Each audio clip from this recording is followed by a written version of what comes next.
So the question is, what is the shoelace method? Here in this incubator, we did a shoelace experiment for incubation. So what that means is that I took 2 shoelaces and I laced them through the bottom of my incubator.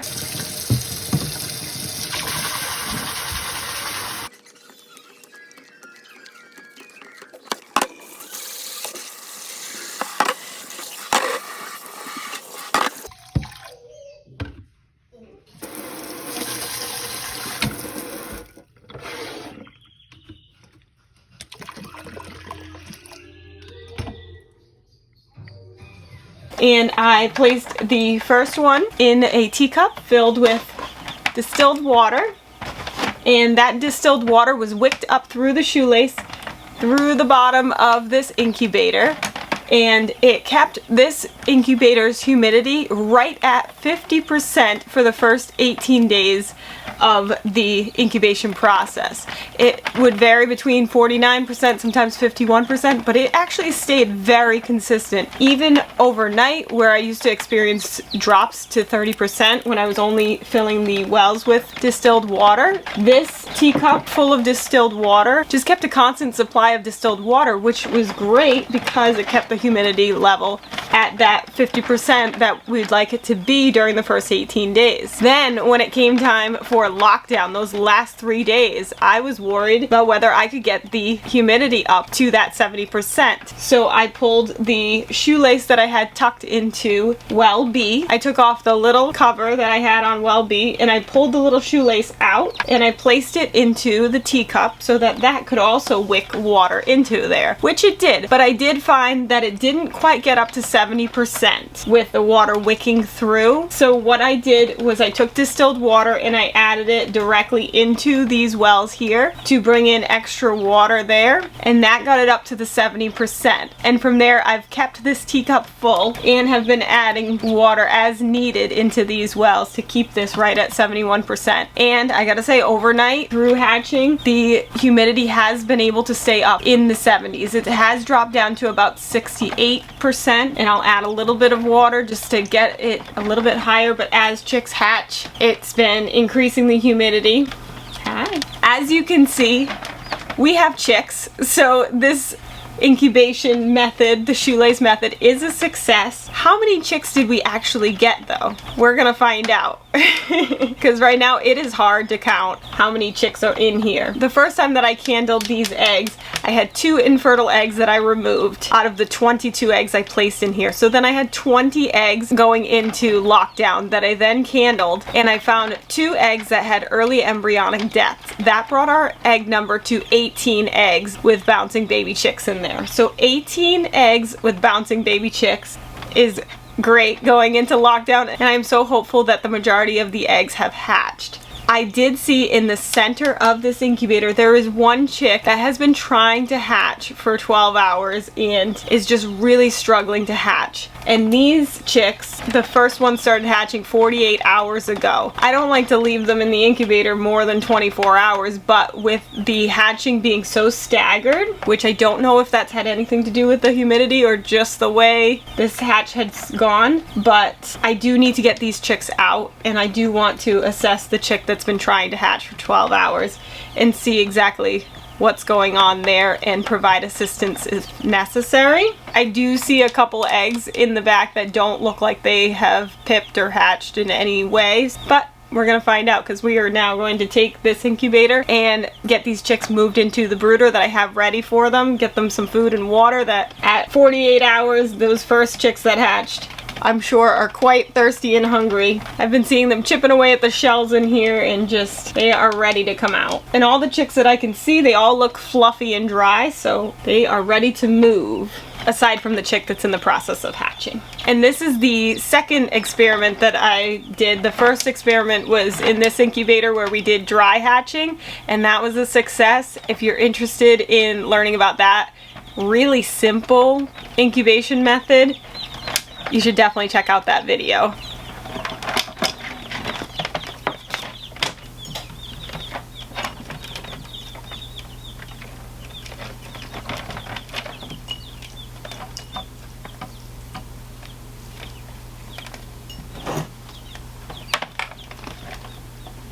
Alright, so their brooder is all set up with their food, their water. They've got their heat lamp at the right temperature, 95 degrees. Okay, these are brand new baby chicks, so I made sure I just washed my hands really well, and we're gonna get them moved over into the brooder.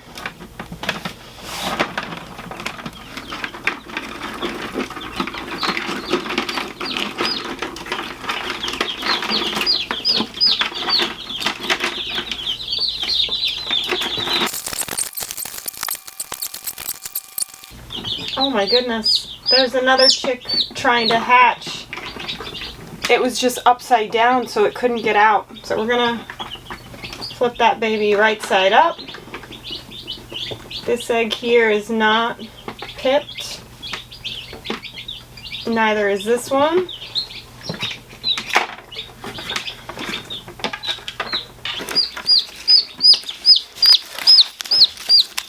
Alright, so this baby here looks like, if you can see, the membrane here is dry. You can actually hear how dry it is. So the membrane dried while this chick was taking so long to hatch. And so we're just going to give it a little bit of assistance in hatching.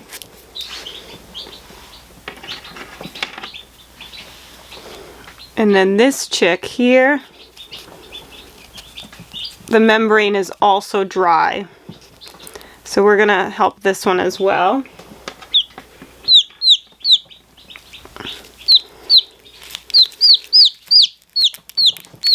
I prefer not to assist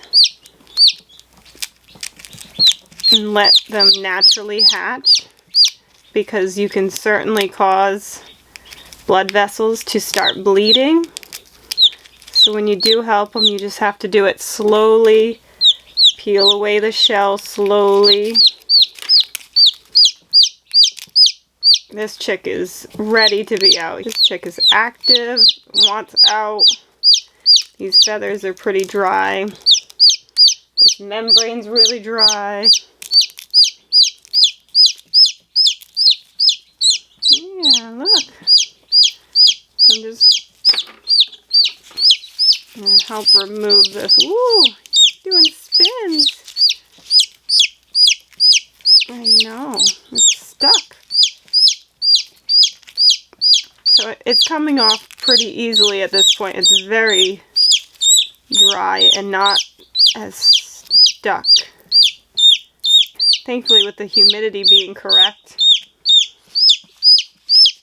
that is helping. I think this chick just took so long to hatch that it caused the membrane to dry.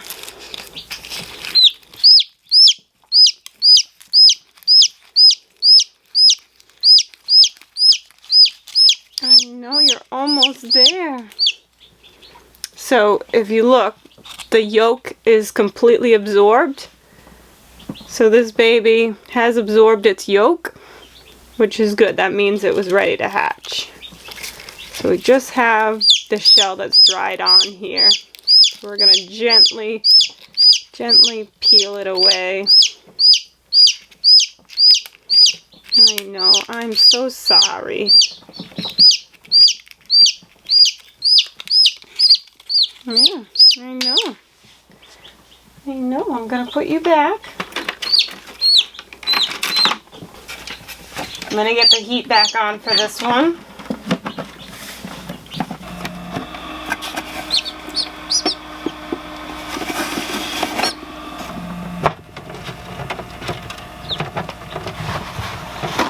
So this shell and membrane feels like it's glued to this chick.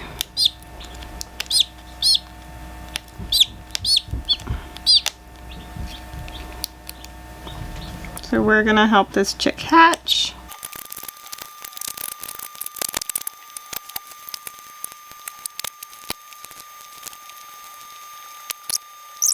Look who just opened their eyes. Hello. I know. I'm going to put you back in the incubator so you can finish hatching.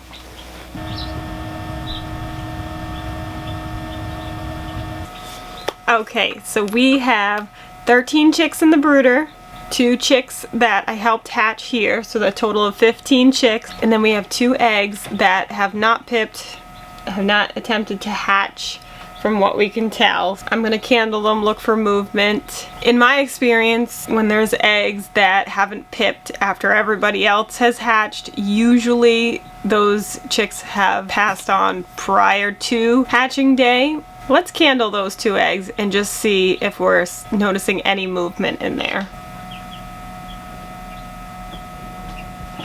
Okay, after candling the last 2 eggs with my Nest Echo candling flashlight, I was able to see inside the egg and see that unfortunately there's no movement, and the veins that I was seeing in the egg have started to recede. There's still some veins, but they have receded significantly from the last time that I looked at them in both eggs, and the embryo inside I would have expected to be taking up most of the shells. So those 2, unfortunately, don't look viable.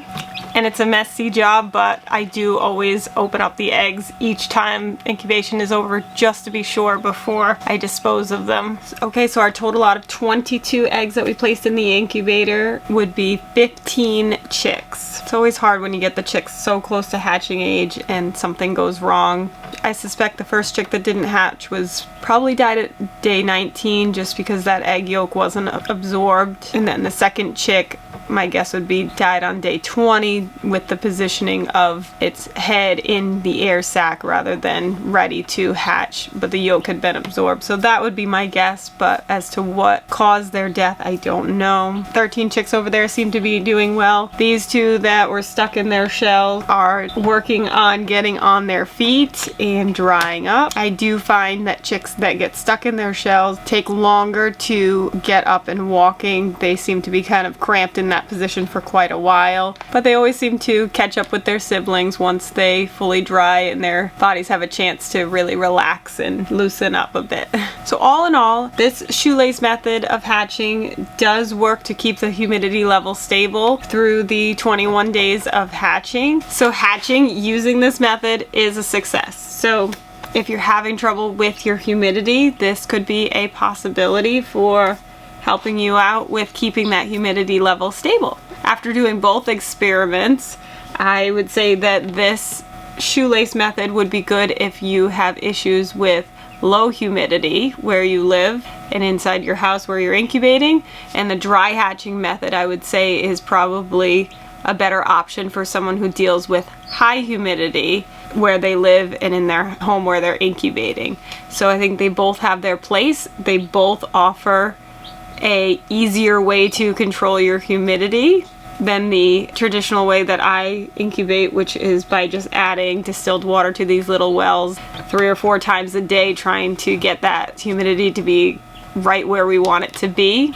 So the traditional way that I do it is more labor intensive than both methods. And moving forward, I would use both of these methods. They both hatched out 15 chicks out of 22 eggs to start. So both the dry hatching experiment and the shoelace experiment, they both hatched out chicks successfully. So that's promising that both methods work. So I am currently looking into another method of incubation called the stacker method. I'm still trying to decide if it's something that I think will work for my hatching experiment, because this incubator here is open now, so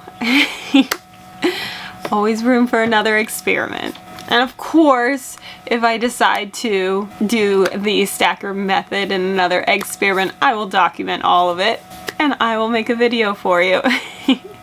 Thank you so much for watching, and if you haven't started your farm yet, what are you waiting for? Get your farm on. And if you liked this video, could you please give us a thumbs up? And if you haven't subscribed yet, if you could hit that subscribe button, then you'll get to see more of our videos and it really helps our channel out. 1, 2, 1, 2, 3, 4. Do you want to farm? A wicked awesome farm. Watch this channel to learn what to do. We love to farm and we'll show you. Yeah.